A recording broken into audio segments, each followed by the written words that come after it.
I'd rather be a little early Yeah. because we missed it 2 weeks. Oh, yeah. Oh, that's good. So now they're hearing everything, so. Hey, how are you?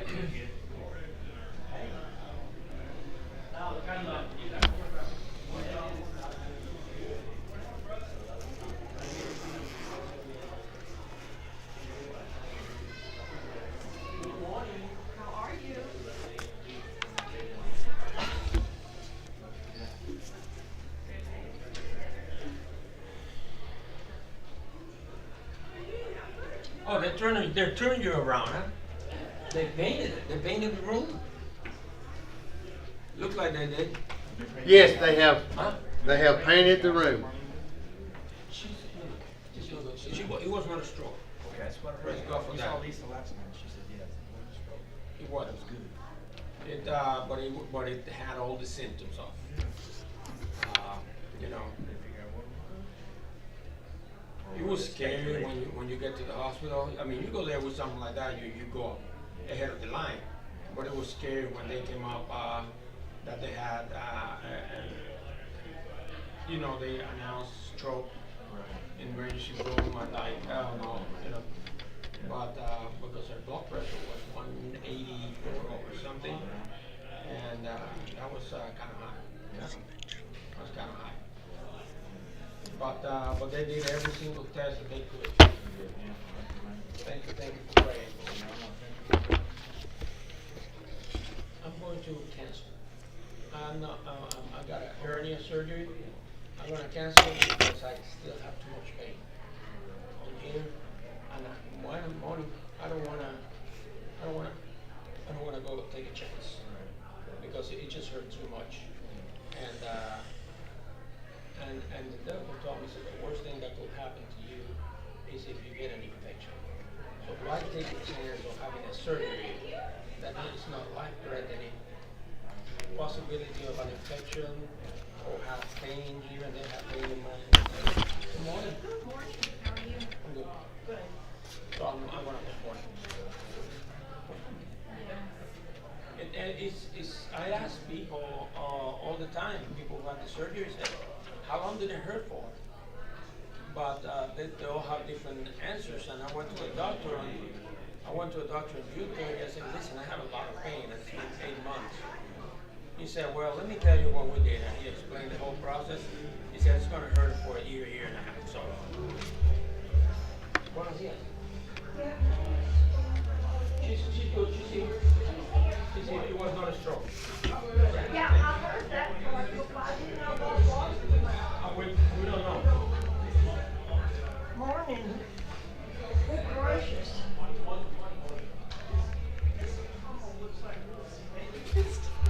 Morning. Good morning. I'm glad to see you. How are you feeling? I'm weak. Yeah, I guess so. Other than that, I'm fine. Well, that's the main symptom, I think, is no energy. Yes, that is true. I'm gonna hire somebody to come in and clean my house. I don't normally do. That's where they're at? Oh, okay.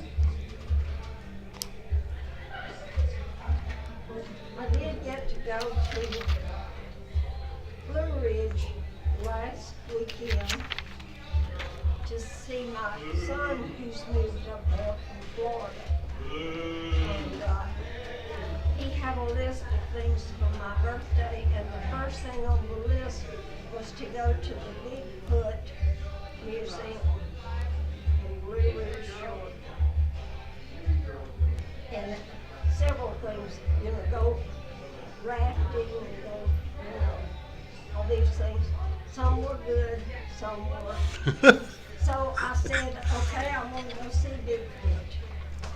He laughed and laughed and laughed. He said, I'll take you. They have a big museum there on the highway, like they used to in Florida where they do all this. Have big one in there. Turn this around. Hey, David, how are you? from the big picture. I know it. Good morning. How are y'all? Good, how are you being? Well, I'm okay. Okay, I'm glad.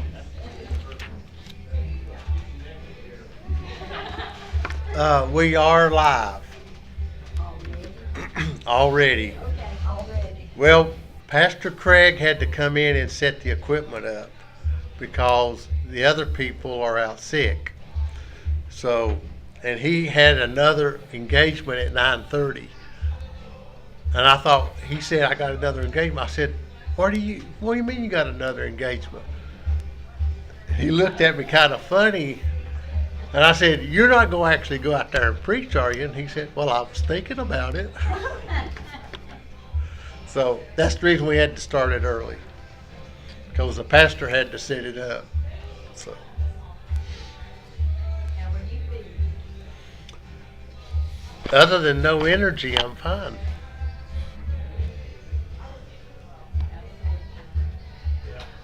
Just, You get it back. I'm sure I will. But other than that, I've been fine. And so forth, so.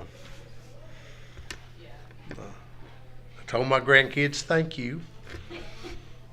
Well, and David, have you talked to him this week? I haven't talked to him in the last 3 days, Well, I but knew he had yeah, he tested. tested positive as well. So I don't know. The grandkids came over Monday. Was at our house Monday and Tuesday, and they ended up testing positive. So I assumed I got it from my grandkids. I don't know. I can't see it. But then when I found out David got it, I thought, well, I don't know how David got it, and I don't know. You might have got it when you went to the deliver the food and stuff. Well, that Gary and I have been talking off and on all week, so I mean, I don't know. I mean, Gary didn't test something positive, did he? No, just me and David. So that was a possibility that when we went and delivered the food, But obviously you were inside at some point because the picture was of you with the food. So you were inside at one point. all we did was we put the food on the tray and we rolled it in, and we took the pictures that I sent out. Right. And that was it. I mean, there was one guy and the three of us, and that was it. There was nobody else in the building. Now, outside the building, they had done started gathering. Who turned us around? Am I in the right spot? That's so we can't sit in our regular spot. Is that what it is? You have to find a new regular spot.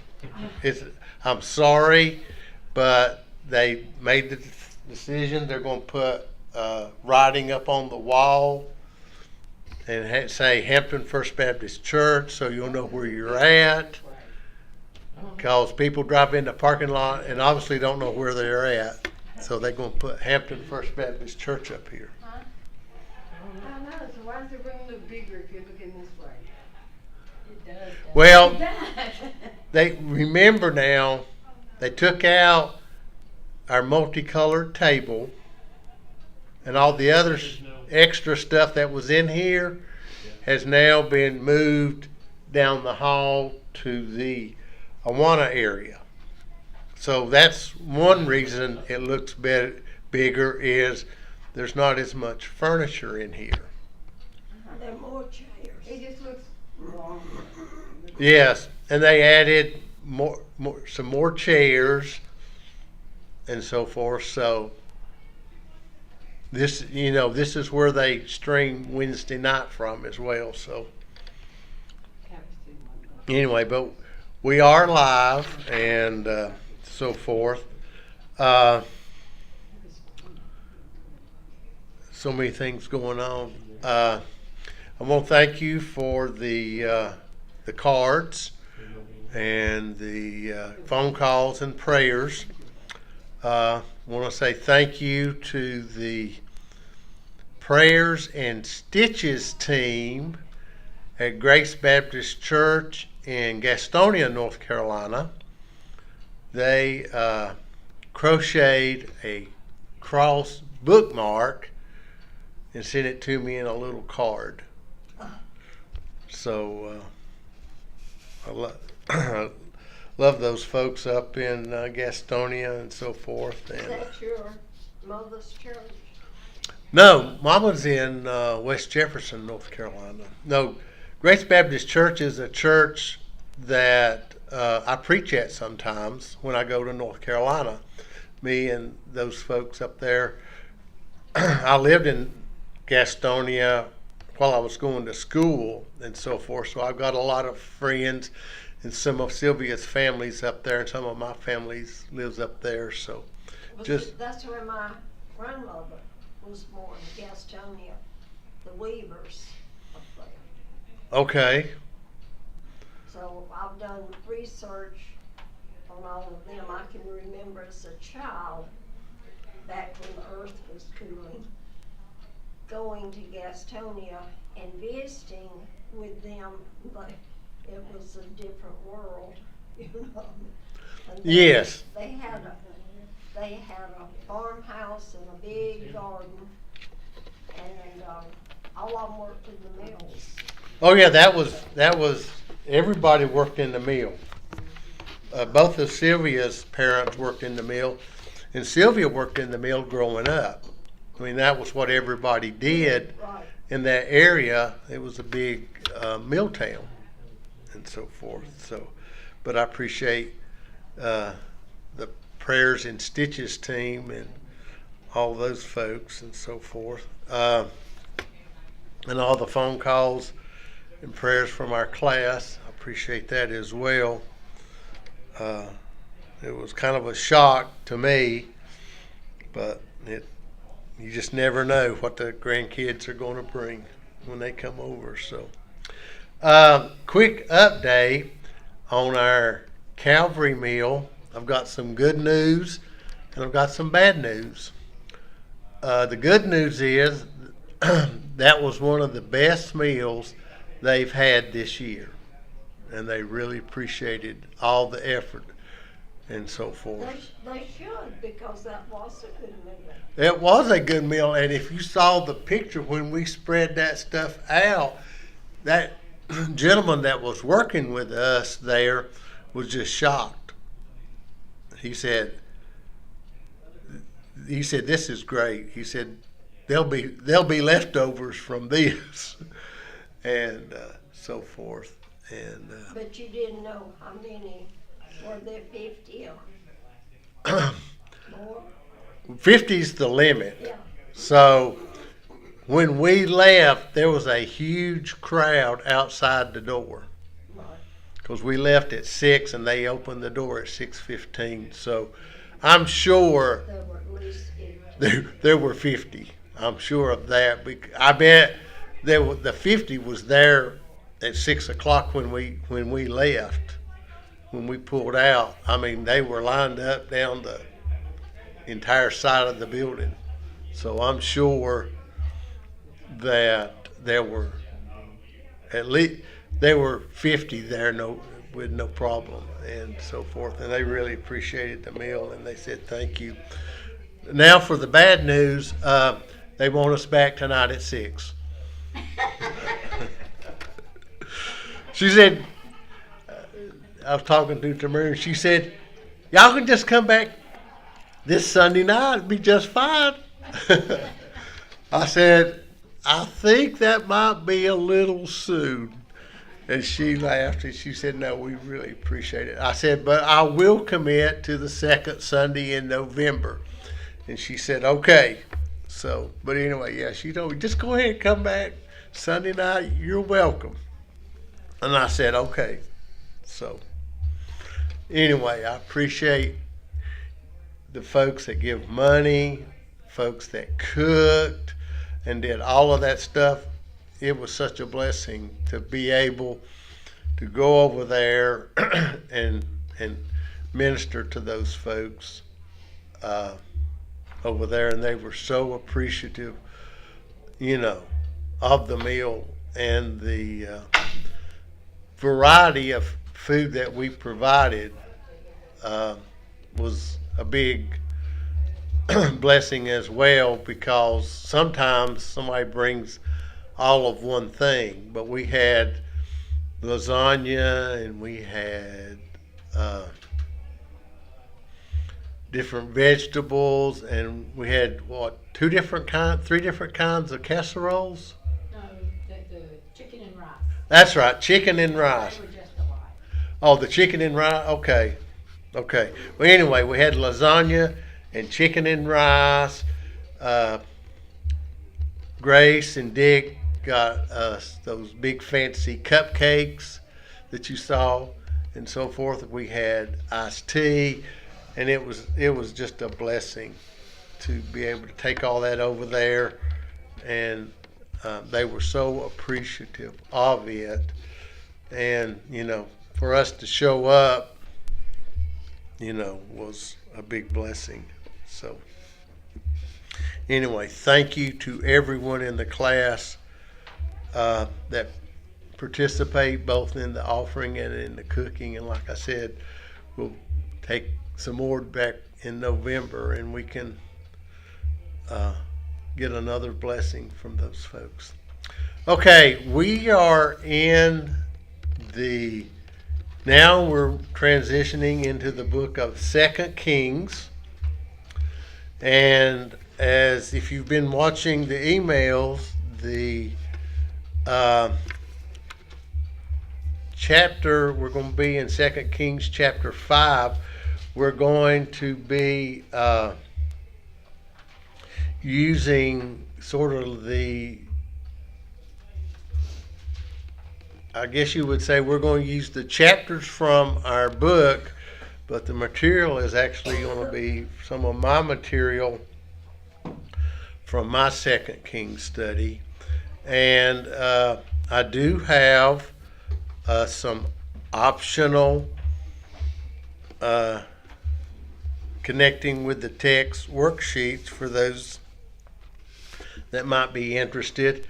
And I will email a copy out on the email on Tuesday, I hope. I'm behind in some of my Bible study work, and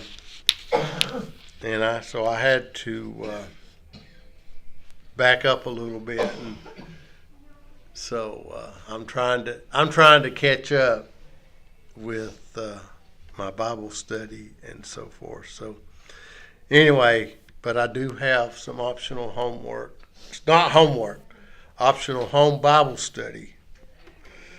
The previous class have been harassing me about the way we are doing the Bible study, and so I told them this morning it was home Bible study, and they were just laughing. That's just another word for homework. So, and I said, no, it's not. And of course, now Gene White, if y'all know Gene, he's kind of an instigator anyway. And he likes to poke. He's got a sharp stick, and he likes poking the tiger. So, but Gene and I, we get along quite well. Now, we're in 2 Kings chapter 5. I'm going to take 2 weeks to do this because there's so much in here. This is one of the great, in my opinion, one of the great stories in the Bible. It talks about God's providence, about sharing the gospel, and the outcome. And to me, there's just so much in this one chapter. I want to take 2 weeks and go over this. So let's begin in 2 Kings chapter 5, beginning in verse 1. Now Naaman, commander of the army of the king of Syria, was a great and honorable man in the eyes of his master, because by him the Lord had given victory to Syria. So the first thing we see here is Naaman is a commander of the army of the king of Syria. In the eyes of his master or the king, he was a great and honorable man. But notice, because by him the Lord had given victory to Syria. Now people will sit back and say, now wait a minute, Syria is an enemy of Israel. And we have this general, and he's saying the Lord is with this general. Folks, we sometimes just don't understand how God works. And as we'll progress through this lesson, God has a plan for Naaman. We don't know what it is just yet, but we know that God's involved and God has a plan for Naaman. And folks, God has a plan for our lives, and we just have to sit back and sometimes and watch and wait and see what God does. And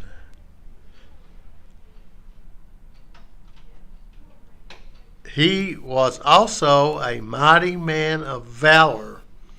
Means he was brave.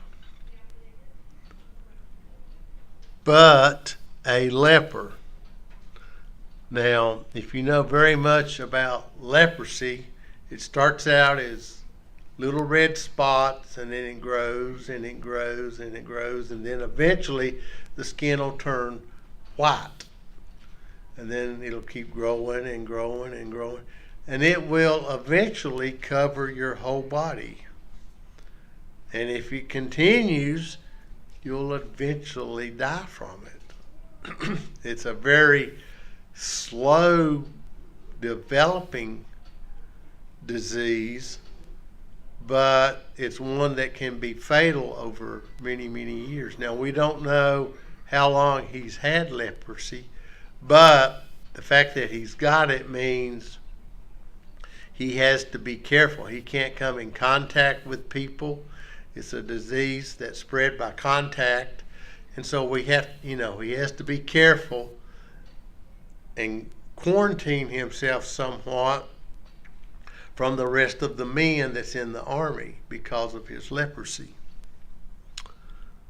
In verse 2, and the Syrians had gone out on raids and had brought back captive a young girl from the land of Israel. So we see that the Syrians were constantly harassing or invading Israel and taking captives. And they noticed, Arthur here notes, they took a young girl. We don't know how old she was, but they took a young girl from Israel, captive. Once again, God has a plan. And she waited on Naaman's wife. Now, we find out now that Naaman is married, has a wife, and she now has a young girl, a slave, waiting on her. This was very common during this particular time, particularly in the Middle East, for the people that were well off to have slaves wait on them. And so this young girl is waiting on Naaman's wife. Verse 3, then she said to her mistress, if only my master were with the prophet who is in Samaria, for he would heal him of his leprosy. wow. So we have a young girl that's taken captive, and from this phrase, I think, if we had been taken captive, we'd be a little bitter, probably talk a little nasty, probably pout around, and put on a display of displeasure, and so forth. But this little girl, Wow. I thought I was in the wrong room. I know they changed the right. you have to do a double take. Yeah, I did. I'm in the wrong room. You have to find a new favorite seat, That's right. That's because right. we've changed the church has changed things around. So just find a new favorite seat, and if you don't like the one you're sitting in this week, you can find another one next week. We'll just pick another door. That's right, just pick another door. There's several doors up and down the hall. If you go down this hall, there's some even more exciting rooms down that way. Really? I hadn't been down there yet. Yeah, there's some, if you go all the way to the end of the hall, that's the kindergartners. Oh, man. That's real exciting. They get to play with Play-Doh. I'd be good in there. They couldn't whip me but once. I mind. No, you don't. Thank you, Michelle. Anyway, the young girl doesn't appear to be bitter. She's not nasty. And you can see from her words here, she has some compassion for Naaman. She cares about him and the fact that he has leprosy. Folks, if you're going to share the gospel with people, then you need to have some compassion and care for the people that you're going to be witnessing to. And I think this is what we see here is in this journey to wholeness, which is what we're going to find out happens to Naaman, but it's the gospel according to this young slave girl. And she has compassion and care about her master. And she says, if only my master were with the prophet who is in Samaria, for he would heal him of his leprosy. Notice the confidence. She didn't say he might heal Naaman. She says he would heal Naaman. So once again, she's got care, she's got compassion for Naaman, and she's got confidence about this. And people say, where do you think the confidence came from? I personally think that this little girl had been raised to understand who God was, and I think the Holy Spirit was with this young lady as she ministers not only to Naaman's wife, but to Naaman also, because she's being very bold about what she thinks. And she says, if he go over to Samaria, and see the prophet there, God would heal him. So as we share the gospel, we need to have care, compassion, and we need confidence in what we're sharing. And she obviously had a great deal of confidence in what she was sharing with these folks. And in verse 4, and Naaman went in and told his master, saying, thus and thus said the girl who is from the land of Israel. So this little slave girl goes in and tells Naaman's wife, about this. Obviously, Naaman's wife tells Naaman. Naaman goes tells the king what this little girl had said. Why do you think that everybody is believing this young lady from Israel? Anybody got any ideas why, this little slave girl says this? Naaman's wife tells Naaman, Naaman goes and tells the king. Everybody, Nobody else has been able to help them. right. They're desperate. They're exactly right. Naaman's desperate. He knows there's a clock on his life. And he's desperate. And this little girl obviously had a great deal of confidence and obviously had some kind of credibility to the way she acted around Naaman and Naaman's wife. I mean, she was obviously, someone that they trusted. Well, they must have been very good to her, though. I would, Because if they had been strict or cruel to her, she wouldn't have cared whether he got well or not. I think that's true. I think they were good to her, and I think God put her in that place at that time to minister to Naaman, because as we'll see later, God has a plan for Naaman's life. He don't realize it yet, but it's coming. God's going to work a miracle in his life later on. We'll see.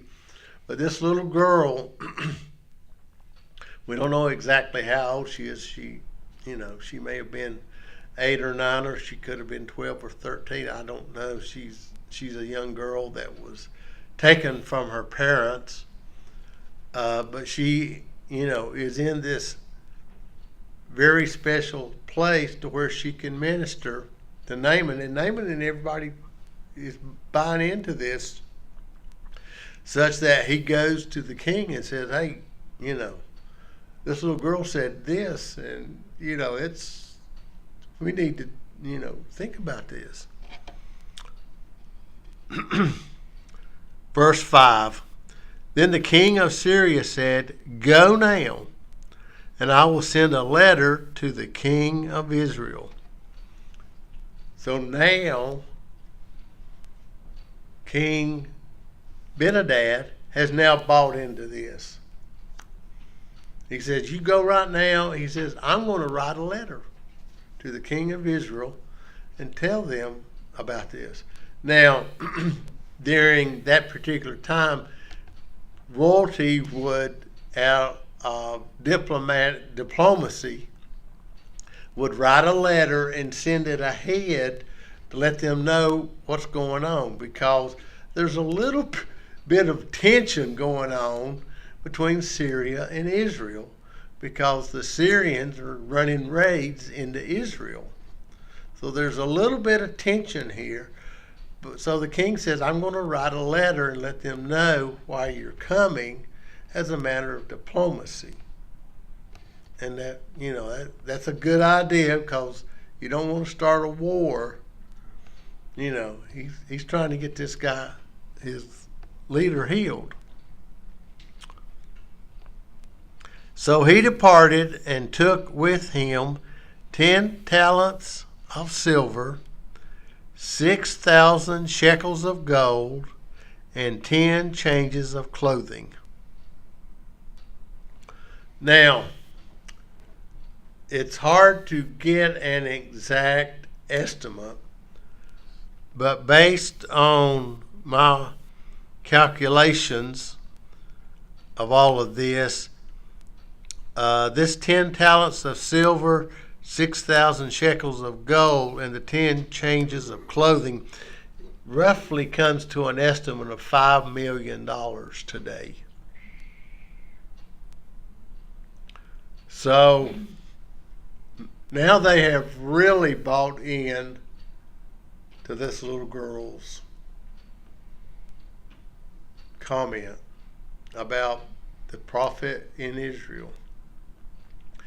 The king has put up $5 million to send with Naaman to get healed.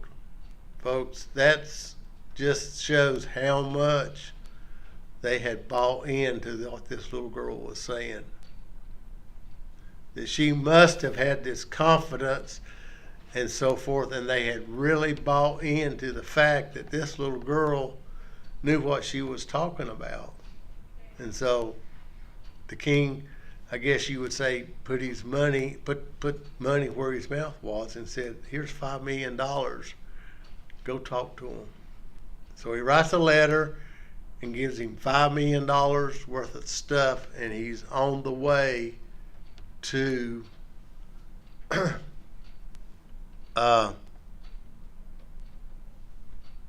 Israel.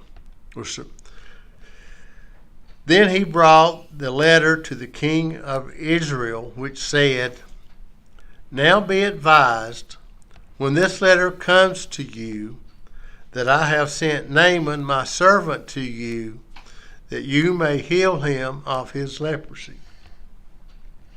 So we know basically what the letter said, that, I'm sending my servant Naaman and so he can get healed of his leprosy. And being very diplomatic. Notice the response in verse 7.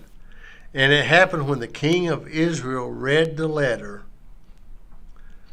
that he tore his clothes and said, am I God to kill and make alive, that this man sends a man to me to heal him of his leprosy? Therefore, please consider and see how he seeks a quarrel with me. To me, the king of Israel kind of gets distraught for absolutely no reason. He didn't understand what was going on. It's hard to believe that as much as was going on in the land of Israel and all of the mighty works that Elisha had already done, the king wasn't aware of who Elisha was. But he goes off the deep end and he's like, I don't know what these people are doing. I don't know why these people are doing this. He said, I don't understand this.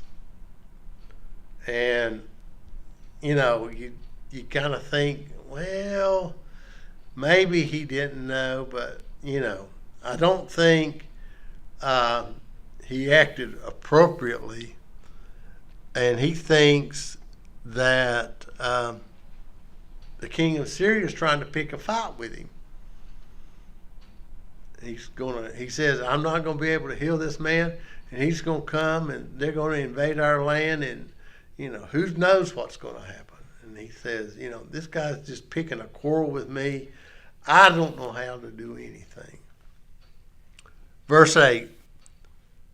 So it was when Elisha, the man of God, heard that the king of Israel had torn his clothes. I guess, tearing your clothes is a big deal in the Middle East. It means that you are, you have nothing else to do but to tear your clothes. And so that was sort of a thing that was common in the Middle East, that you didn't know what to do, so you tore your clothes. Folks, we don't do that today. If things don't work out, we just don't go rip our clothes. And that'd be kind of bad if everybody was out ripping clothes, particularly this day and age. Anyway, that he sent to the king saying, why have you torn your clothes? To me, that's a great question.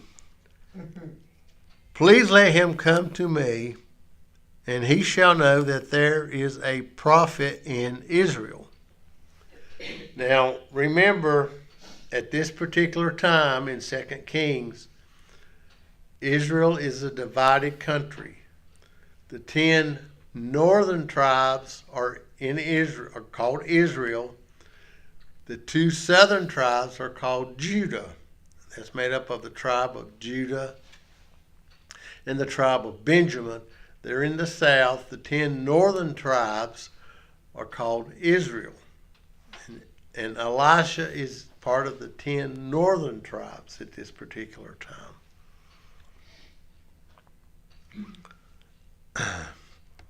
So he tells him, sends word to the king, telling him to come and see me. Verse 9, then Naaman went with his horses and chariot, and he stood at the door of Elisha's house. So he comes up to Elisha's house, and Elisha sent a messenger to him saying,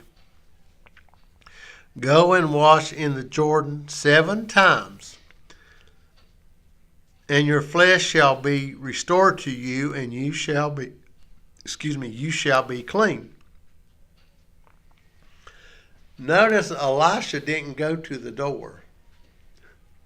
Elisha sends a servant out and says, go tell Naaman to go dip in the Jordan River 7 times and you'll be clean. Now, as we know, 7 in the Bible is for completeness or having completed or all is finished.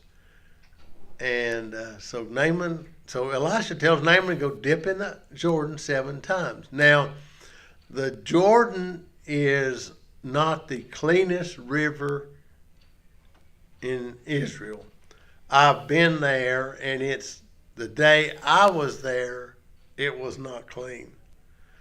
But it has had a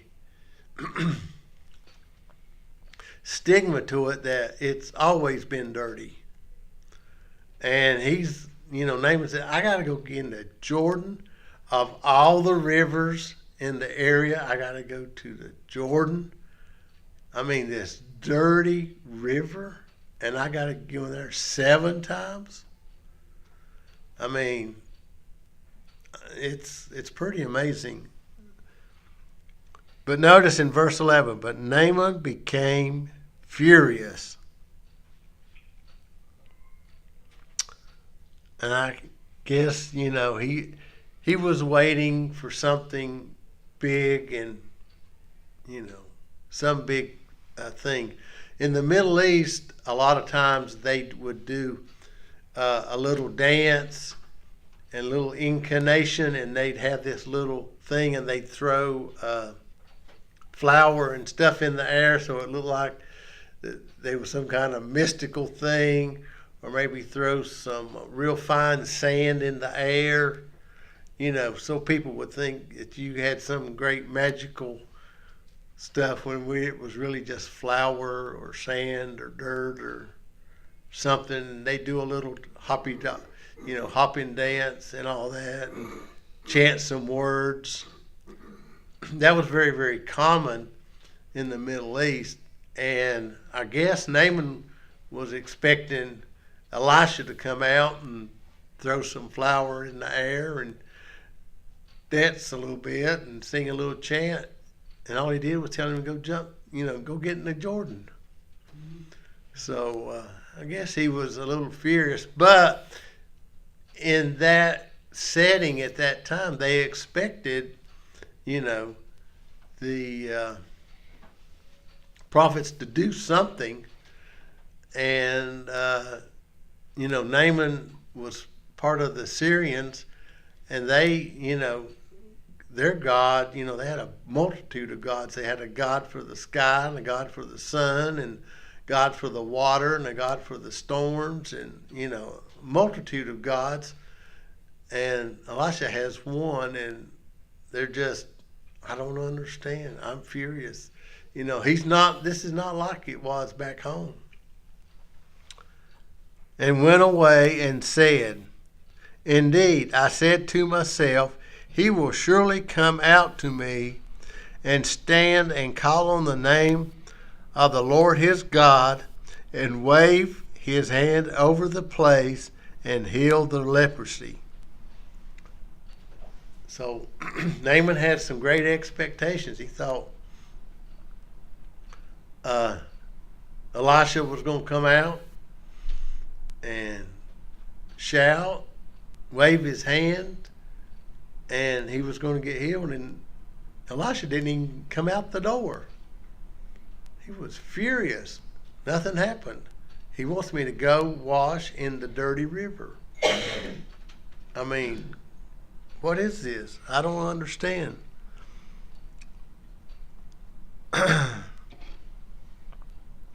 Verse 12. Are not the Abana and Potter, the rivers of Damascus, better than all the waters of Israel? Now he's comparing the rivers that are found in Damascus, which is part of Syria now. He said, these rivers are better than the Jordan. I mean, come on. You know, water's water. Right? You know, the water in the Jordan just as good as the water in Damascus. And I don't understand. Could I not wash in them and be clean? So he turned and went away in a rage.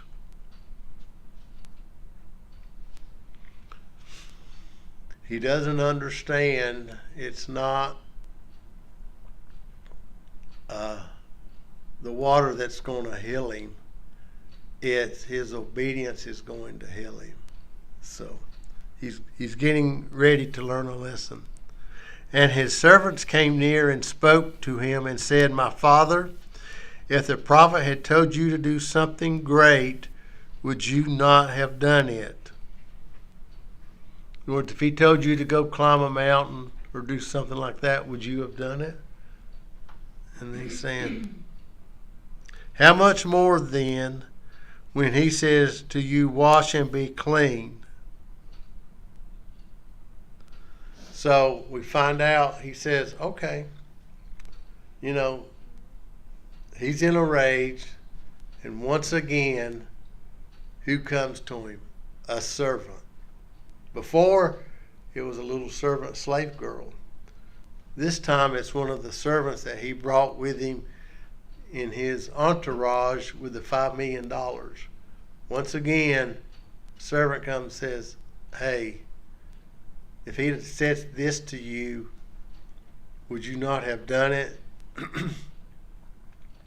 So once again, a servant comes to Naaman and gets his attention and says, you know, you ought to do this. And once again, it appears that there was some kind of compassion on the part of this servant for Naaman. Because he said, you know, maybe you ought to do it. Let's reason this out. So he went down and dipped 7 times in the Jordan, according to the saying of the man of God, and his flesh was restored like the flesh of a little child, and he was clean. Wow.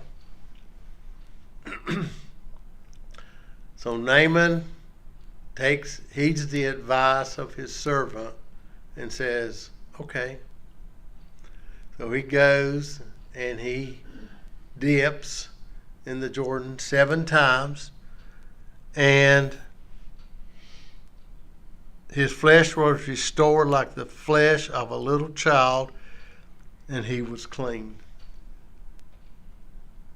Now, those of you, you know, when babies, you know, little babies, you know, come out and they have that real soft skin, and it's just so amazing, you know, and that's sort of what they're talking about here is the skin of a small child. And it's so interesting how, you know, we don't know how old Naaman was, but he obviously was, you know, on up in his, you know, probably 30, maybe 40. And now all of a sudden he's got new skin. It's amazing how this happened so quickly. And all because of a little servant girl that he captured and so forth, and she had care and compassion. And then one of Naaman's servants cared and had compassion, and talked to him and, go ahead, Naaman, go ahead and dip into Jordan and find out. Have a little faith. And so we see how Naaman got, clean. And next week, we're going to pick up in verse 15, and we're going to continue our study here on the rest of the story. Now, what I want to do is I have optional connecting with the text, or as I was telling the class earlier, it's optional home Bible study. I did it since I had trouble with the last crossword puzzle. I just put it all on one big sheet so there would be plenty of room.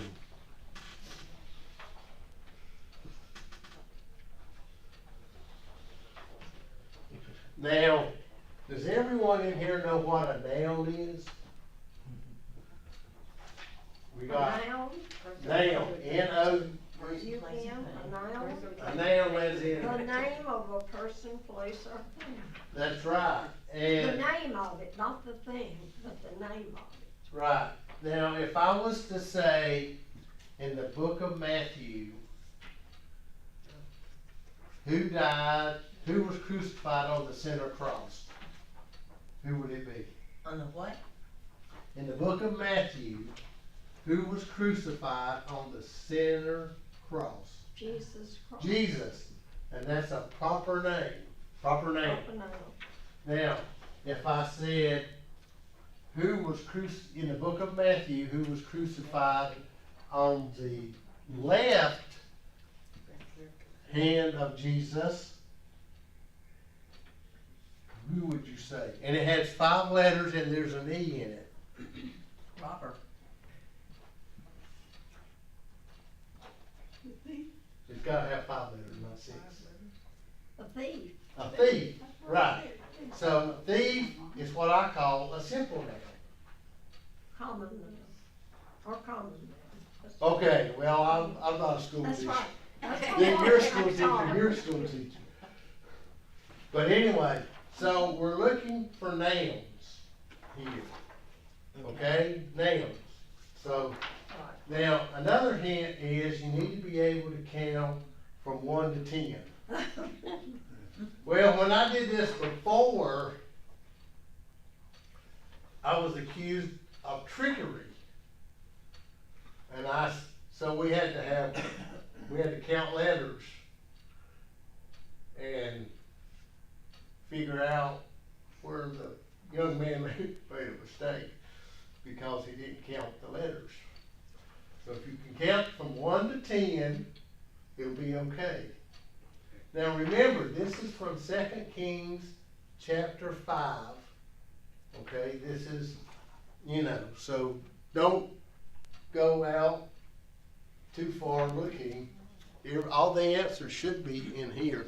Now for the folks that weren't here, I'm going to email a copy on Tuesday morning. That's my plan now, so everybody, Gary and Glenda are in Ohio and so forth. But I will be emailing a copy out on Tuesday to our YouTube audience and all of that. And